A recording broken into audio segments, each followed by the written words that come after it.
ऋग्वैदिक काल के आरंभिक चरण में जब राज्य संस्था का आरंभ हुआ, तब आरंभिक कुछ कुल थे। इसमें भरत कुल प्रमुख था। भरत कुल के आधार पर भारतवर्ष हमारे देश का नाम पड़ा।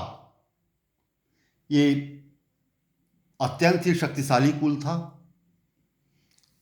इस कुल के नाम पर ही हमारे देश का नाम भारतवर्ष पड़ा। इस कुल या कबीले का उल्लेख सबसे पहले ऋग्वेद में मिलता है। ऋग्वेद में सबसे पहला उल्लेख मिलता है भरत वंश का। भरत राजवंश का 10 राजाओं के साथ विरोध था। इन 10 राजाओं में से 5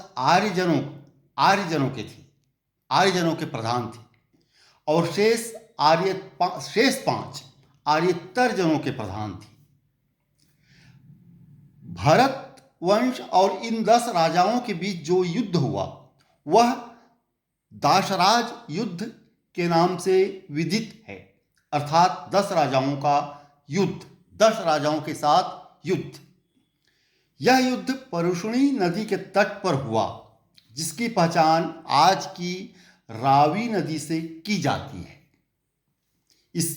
इस युद्ध में सुदाश नामक राजा की जीत हुई और इस प्रकार देश में भरत वंश की प्रभुता कायम हुई। पराजित जनों में भी महान राजा थे, जैसे पुरु। कालांतर में भरतों और पुरुओं के बीच मैत्री हो गई। कालांतर में क्या हुआ? भरत वंश और पुरुओं के बीच मैत्री हो गई और दोनों ने मिलकर एक नया शासक कुल बनाया, जो कुरु के नाम से प्रसिद्ध हुआ। जो भरत वंश और पुरुओं के बीच आपसी संबंध, मैत्री से जो एक नया वंश चला, वह कुरु के नाम से प्रसिद्ध हुआ।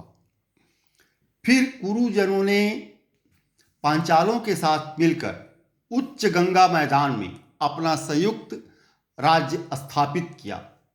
यहाँ कुरु पंचालों ने उत्तर वैदिक काल में बड़ा महत्व प्राप्त किया है। धन्यवाद।